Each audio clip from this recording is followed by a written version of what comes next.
আজকে থেকে আমাদের নতুন টপিক শুরু হবে সেন্টেন্স কমপ্লিশন। যেহেতু সেন্টেন্স কমপ্লিশন সব পরীক্ষাতে এসে থাকে এবং আইবিএ, বিআই, বিএমএ, বিএ যেই কোশ্চেন করুক না কেন এটা কমন টপিকস। তাহলে আমরা এমন কিছু সেন্টেন্স কমপ্লিশন সেট করেছি যেটা পড়লে আমরা যে কোনো পরীক্ষা, যেই পরীক্ষা নেক না কেন আপনারা ভালো করতে পারবেন।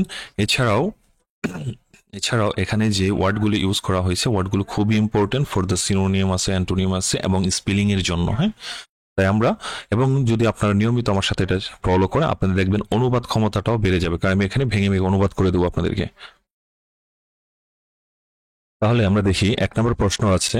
ও আরেকটা কথা, এখানে আমরা 1K বা 1,000-এর মতো ওই কাছাকাছি আমরা এটাকে সেন্টেন্স কমপ্লিশন পড়বো বা প্র্যাকটিস করব। আপনারা যারা মানে এই ওয়ার্ডগুলো দেখবেন অনেকই আননোন ওয়ার্ড আছে, এগুলো খাতায় লিখে নোট করে অর্থ সহ লিখে রাখবেন এবং ওটা প্র্যাকটিস করবেন। তাহলে আপনাদের এই ভোকাবুলারি রিচ হলে আপনারা প্যাসেজ সলিউশন বা এই রিডিং ক্যাপাবিলিটি খুবই বৃদ্ধি পাবে এবং অনুবাদের দক্ষতাও বাড়বে। আচ্ছা, আমরা শুরু করি। 1 নম্বরে আছে, she had not eaten all day and by the time she got home she was. সে সারাদিন কিছু খায়নি, and by the time she got home, যখন সে বাসায় ফিরলো শি ওয়াজ। সারাদিন যখন খায় নাই তাহলে বাসায় ফেরার সময় তার কি থাকবে? স্বাভাবিক তো, অত্যন্ত ক্ষুধার্ত থাকবে। তাহলে এখানে লাইটের অর্থ ধ্বংসগত বাধা দেওয়া, কনফিউটেটিভ খণ্ডনমূলক, রেভেনাস অত্যন্ত ক্ষুধার্ত। তাহলে উত্তরটা হবে কি? এটা রেভেনাস হবে। আমরা বাকি ওয়ার্ডগুলো পড়ে যাব। হ্যাঁ, ব্লেসফুল, অস্টেন্টাটিয়াস, জাঁকজমকপূর্ণ। 2 নম্বর প্রশ্ন আছে, the movie offended many of the parent. The movie offended মানে হলো ক্ষুব্ধ করেছিল many of the parents of its younger viewer, এটার তরুণ দর্শকের অনেক পিতামাতাকে। কেন ক্ষুব্ধ করেছিল? অবশ্যই কিছু খারাপ ছিল মুভিতে। By including unnecessary in the dialogue, এটার সংলাপে অপ্রয়োজনীয় কিছু একটা ছিল। অপ্রয়োজনীয় কি থাকতে পারে যেটা রাগ মানুষের মাঝে ক্ষুব্ধ করতে পারে? অশ্লীলতা থাকতে পারে। তাহলে প্রথমেই আছে এটা বালগারিটি। এই বাকি ওয়ার্ডগুলো আপনারা পড়ে নেবেন।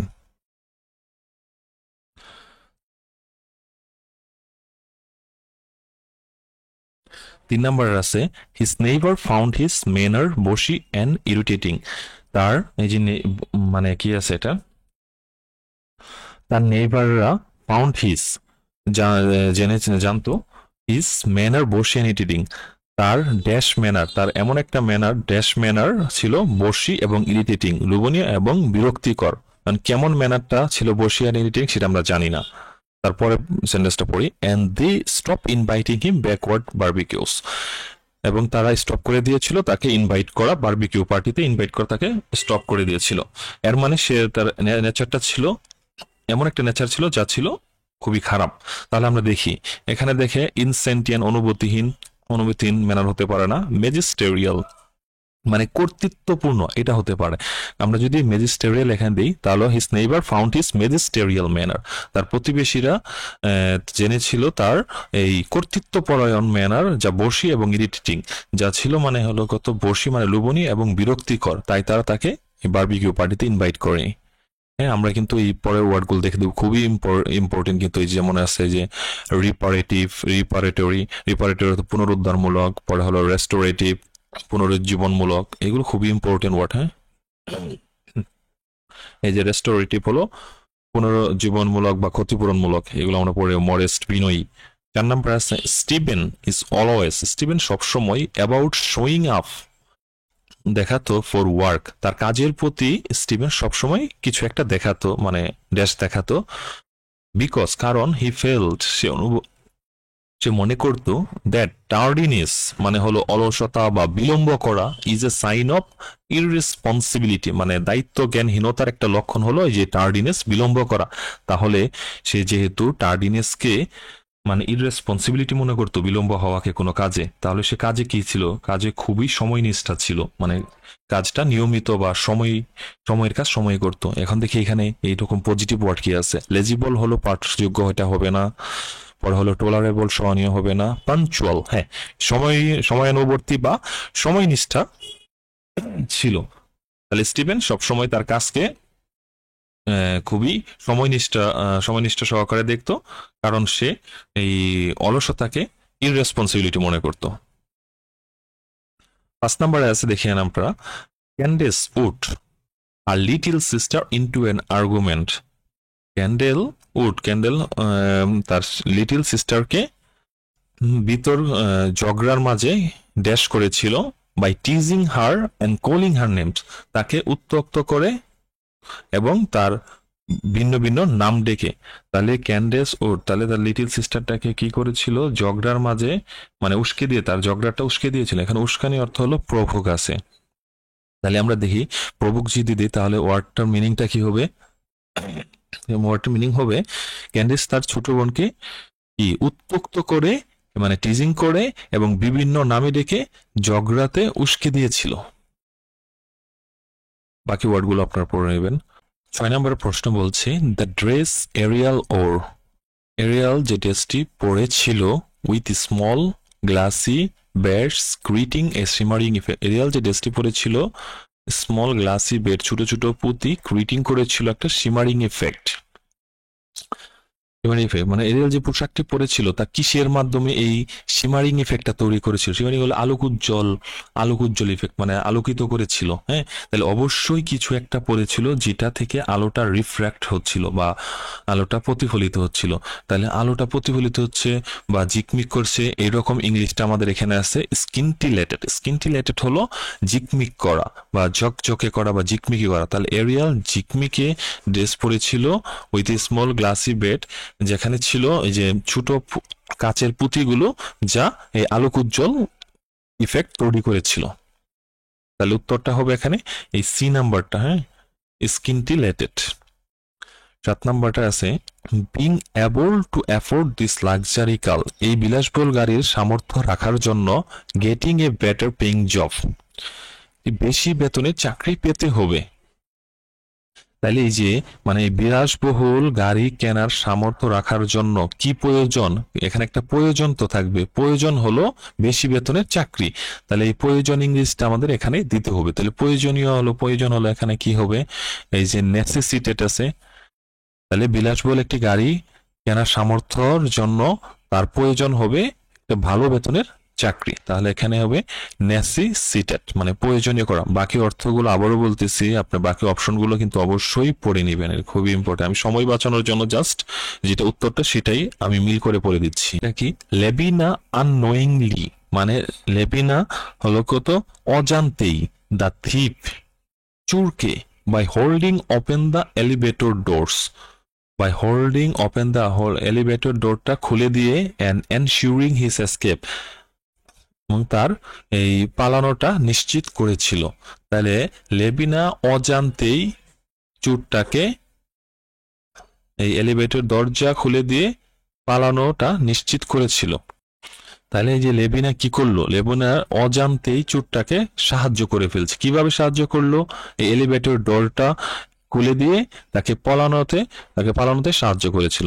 তা লেবিনা হলো কি আননোয়িংলি অজান্তেই কি করলো, অ্যাভেটেড। এই সি নাম্বারে দেখেন কি আছে, অ্যাভেটেড আছে। এই অ্যাভেটেড হলো সহায়তা করা। আচ্ছা, 9 নাম্বার আছে শেক্সপিয়ার্স এ রাইটার। শেক্সপিয়ার ছিল এমন একজন রাইটার এন্টারটেইন অডিয়েন্সদের এন্টারটেইন করতো by writing many tragic and comic play, বিভিন্ন এই ট্রাজিক এবং কমিক নাটক লিখে অডিয়েন্সদেরকে কি করেছিল, আনন্দ দিয়েছিল। হ্যাঁ, তাহলে শেক্সপিয়ার ছিল কি একটা মহৎ রাইটার ছিল। অবশ্যই তো এটা একটা ভালো একটা পজিটিভ ওয়ার্ড বসবে আশা করতে বোঝাই যাচ্ছে। তাহলে এখানে কি আছে, নিউমেরিক সংখ্যাতত্ত্বক দরকার নেই, অবস্টিনেট একগুঁয়েও না, ডিউটিফুল কর্তব্য পরায়ণ না, তার কিন্তু কোনো কর্তব্য ছিল না, প্রলিফিক উৎপাদনশীল বা জেনারিক সাধারণ। আচ্ছা, প্রলিফিক এটা যখন আমরা এমনি ইউজ করি তাহলে উৎপাদনশীল হয় বা উর্বর হয়, কিন্তু এটা যখন এই সেন্টেন্সের ক্ষেত্রে এই প্রলিফিকটা আমরা ইউজ করলে এটা হবে কি প্রমিত বা ছিল উন্নত লেখক বা প্রমিত লেখক ছিল। হ্যাঁ, তাহলে উত্তরটা হবে এই ডি নাম্বার। আমরা যদি সম্পূর্ণ বাক্যটা ট্রান্সলেশন করি তাহলে হবে এই যে শেক্সপিয়ার ছিল প্রলিফিক রাইটার, মানে হলো প্রমিত লেখক, যে তার এই ট্রাজিক এবং কমিক নাটকের মাধ্যমে অডিয়েন্সদের আনন্দ দিয়ে থাকতো। 10 নম্বরে আছে আই হ্যাড দ্য, আমার ছিল dash experience of sitting next to an over talkative passenger, আমার একটি অভিজ্ঞতা ছিল বাচাল প্যাসেঞ্জারের বা বাচাল লোকের পাশে বসে on my flight home from Brussels, মানে ফ্লাইটে বাঁচার লোকের পাশে বসে বাড়ি আসার আমার একটা ড্যাশ অভিজ্ঞতা ছিল।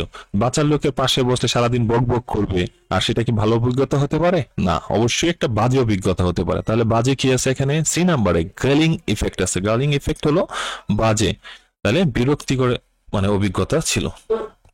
11 নম্বর আছে prince Philip had to choose, prince ফিলিপকে বেছে নিতে হয়েছিল marry the woman he loved, মানে যে মেয়েটাকে সে ভালোবাসে তাকে বিয়ে করা, and dash his right to the throne, এবং তার এই যে উত্তর সিংহাসনের অধিকার ড্যাশ করা। আমরা তো জানি না কি করতে হবে, পরের লাইনটা পড়ি। অথবা অথবা মেরি লেডি ফিওনা, অথবা ফিওনা লেডি ফিওনাকে বিয়ে করা, অ্যান্ড ইনহেরিট দ্য ক্রাউন, এবং ক্রাউনের উত্তরাধিকারী গ্রহণ করা বা উত্তরাধিকারী হওয়া। তাহলে ফিওনাকে বিয়ে করলে যেহেতু উত্তরাধিকারী হতে পারতেছে, তাহলে যাকে সে ভালোবাসে তাকে বিয়ে করলে তার এই রাজ্যটা ছাড়তে হবে বা থ্রোন উত্তরাধিকারী ছাড়তে হবে। আর উত্তরাধিকার ছাড়া আমরা এই যে সি নাম্বার আছে অ্যাবডিকেট, অ্যাবডিকেট মানে পদত্যাগ করা বা ত্যাগ করাকে বোঝায়, তাহলে উত্তর হবে অ্যাবডিকেট। আসলে এটা বাস্তবের ক্ষেত্রে আপনি যাকে ভালোবাসবেন তাকে যদি পেতে যায় অনেক কিছু ছাড়তে হয়, এটাই নিয়ম। যাই হোক, পরবর্তীতে কি হয়েছিল এটা আমাদের জানতে হবে, আসলে ইন্টারেস্টিং বিষয়টা। 12 নম্বর প্রশ্ন বলছে if you will not do your work of your own, যদি তোমার কাজটি তোমার ড্যাশে না করো, তোমার ড্যাশে না করো, আমরা জানি না কিসে করতে না, মানে বলছে যদি তোমার কাজটি তোমার ড্যাশে না করো, আই হ্যাভ নো চয়েস, আমার কোনো চয়েস থাকবে না, বাট টু পেনালাইজ ইউ, তোমাকে শাস্তি দেওয়া ছাড়া, if it is not done on time, এটা যদি সময় মতো না হয়। আচ্ছা দেখি তাহলে কি হয়। এখানে বলছে যে তুমি তোমার কাজটা যদি ড্যাশের মধ্যে না করো, তাহলে এটা সময় মতো না হলে তোমাকে শাস্তি দেওয়া ছাড়া আমার কিছু করার থাকবে না। তাহলে দেখি আমার কি আছে। প্রেডিলেকশন পক্ষপাতিত্ব হবে না, কোয়ারশন জবরদস্তি বাধ্য করা হবে না, এক্সকারশন ভ্রমণ ওইটা হবে না। আচ্ছা বলিশন স্বেচ্ছাশক্তি, বলিশন আরেকটা ওয়ার্ড আছে, বলিশন স্বেচ্ছাশক্তি বা হলো ইচ্ছা।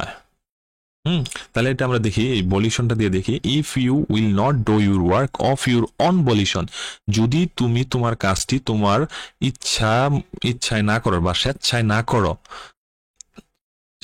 করো, তখন যদি এটা সে কাজটা সময় মতো না শেষ হয়, তখন তোমাকে শাস্তি দেওয়া ছাড়া আমার কিছু করার থাকবে না। তাহলে উত্তর হবে এটা, বলিশন উত্তরটা যায়। হ্যাঁ, খুবই ইম্পর্টেন্ট কিন্তু এই ওয়ার্ডগুলো। 13 নম্বর আছে after sitting in the sink for several days, after sitting in the sink for several days এর অর্থ হলো এই যে অনেকদিন যাবৎ বেসিনে পড়ে থাকার পর, দ্য ডার্টি ময়লা, ফুড অ্যান্ড ক্রাস্টেড ডিশেস, ময়লা এবং ওই যে ডিশের মধ্যে যে খাবারটা লেগে থাকে, ফুড অ্যান্ড ক্রাস্টেড হলো খাবার লেগে থাকা ডিশগুলো বিকেম হয়েছিল। ওই যে বেসিন আছে না, মানে বেসিন পাকের যে রান্না করে যে বেসিনে, ওইখানে ময়লা এবং ওই প্লেটে খাদ্য লেগে থাকা প্লেটগুলো অনেকদিন পরে গেলে কি হবে? দুর্গন্ধ ছড়াবে, স্বাভাবিক তো। তাহলে বিকেম কি হবে? মেলোডোরাস, মেলোডোরাস হলো দুর্গন্ধযুক্ত হয়ে যাবে যদি এটা অনেকদিন এই বেসিনে পড়ে থাকে। পরের ওয়ার্ডগুলো কিন্তু আপনারা এই পড়ে নেবেন, আবারও বলতেছি, বারবার বলতেছি, এটি কিন্তু পড়ে নেবেন আপনারা। হ্যাঁ, আচ্ছা, Julia soon discovered the source of the, Julia মানে খুব দ্রুতই আবিষ্কার করেছিল source smell in the room, এই যে স্মেলটা, গন্ধটা, ইন দ্য রুমের যে গন্ধটা ছিল সেটা আবিষ্কার করেছিল। পরে হলো a week old tuna sandwich, এক সপ্তাহ আগে টুনা স্যান্ডউইচ এটা ছিল, that one of the children had hidden in the closet. বলতেছে যে এক সপ্তাহ আগে ওই এটা টুনা ফিশ, টুনা স্যান্ডউইচটা তাদের কোনো একজন ছেলে মেয়ে এটা ওই আলমারিতে রেখে দিয়েছিল।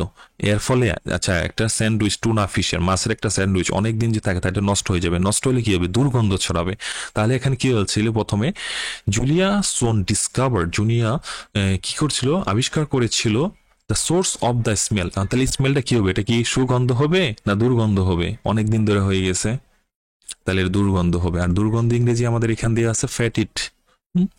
তাহলে এটা হবে ফ্যাটিট। এই যে এই প্রশ্নটা দেখছেন, এটা কিন্তু জিআরইর প্রশ্ন, এটা বিএসও দিয়েছে, আইবিও কিন্তু এই প্রশ্নটা দিয়েছে, অনেকবার আসছে। আপনারা যারা প্রিভিয়াস কোশ্চেন পড়ছেন, সলভ করছেন এফবিএস বা আইবি এর, এই কোশ্চেনটা কিন্তু আপনারা পাবেনই, শিওর থাকেন। আর এই ফ্যাটিট কিন্তু খুবই ইম্পর্টেন্ট, দুর্গন্ধযুক্ত। আগে আমরা একটা পড়লাম কি, মেলোডোরাস, দুর্গন্ধযুক্ত। After making remark to the president, তাহলে হলো প্রেসিডেন্টকে মন্তব্য করার পর, ড্যাশ মন্তব্য করার পর, আমরা জানি না কি মন্তব্য করেছে। The reporter was not invited to return to the White House press room. তাহলে এই যে রিপোর্টারকে আর হোয়াইট হাউসের প্রেস রুমে আর ইনভাইট বা আমন্ত্রণ করা হয়নি। তাহলে সে তো ভালো যদি রিমার্ক করতো বা মন্তব্য করতো, তাহলে অবশ্যই তো তাকে আমন্ত্রণ জানানো হতো। অবশ্যই সে খারাপ কিছু মন্তব্য করছে, এর জন্য তাকে আর প্রেস রুমে ইনভাইট করা হয় নাই। তাহলে আমরা দেখি খারাপ কিছু মন্তব্য করা কি কি আছে। আফটার মেকিং, হসপিটাবল, অতিথিপরায়ণ হবে না। এটিনারেন্ট হলো ভ্রাম্যমান, এটা হবে না। এন্টারপ্রাইজিং, উদ্যোগী হবে না। আচ্ছা, সিবালরাস সাহায্য হবে না। ইররেভারেন্ট, অশ্রদ্ধাপূর্ণ, হ্যাঁ। তাহলে এটা হবে এমন, আফটার মেকিং ইররেভারেন্ট হলো অশ্রদ্ধাপূর্ণ বা হলো অশ্লীল মন্তব্য টু দ্য প্রেসিডেন্টকে, মানে অশুভনীয় মন্তব্য করার জন্য ওই রিপোর্টারটাকে আর কখনো প্রেস রুমে ইনভাইট করা হয়নি। আচ্ছা, আমি এটা আজকে আমরা 15টা করে, হ্যাঁ 15টা করে বা 10টা করে আমরা এটা প্রতিনিয়ত আমরা কন্টিনিউ করব। আশা করি এটা যেহেতু প্রথম শুরু হলো, আপনাদের কোনো যদি অ্যাডভাইস থাকে এটা কিভাবে করলে আপনাদের আরো ভালো লাগবে বা ভালো হবে, তাহলে আপনারা অবশ্যই জানাবেন। আর কেমন হলো, আপনারা কি বুঝতে পারছেন কিনা বা আপনাদের কাজে আসছে কিনা, যদি বুঝতে পারেন, নাও বুঝতে পারেন, তাহলে আমাকে কমেন্ট করে জানাবেন। তাহলে আপনাদের এই কমেন্টগুলো ভিত্তি করে আমি আরো ডেভেলপ করতে পারবো বা আরো কিভাবে লেকচারটা বা এই প্র্যাকটিসটা আরো ভালো করা যায় সেই বিষয়ে আমি আরো বেশি কাজ করতে মানে মনোযোগী পাবো। হ্যাঁ, তাই আপনারা অবশ্যই কমেন্ট করে জানাবেন দেখি আপনাদের কাজে আসছে বা আপনারা এটা বুঝতে পারছেন কিনা।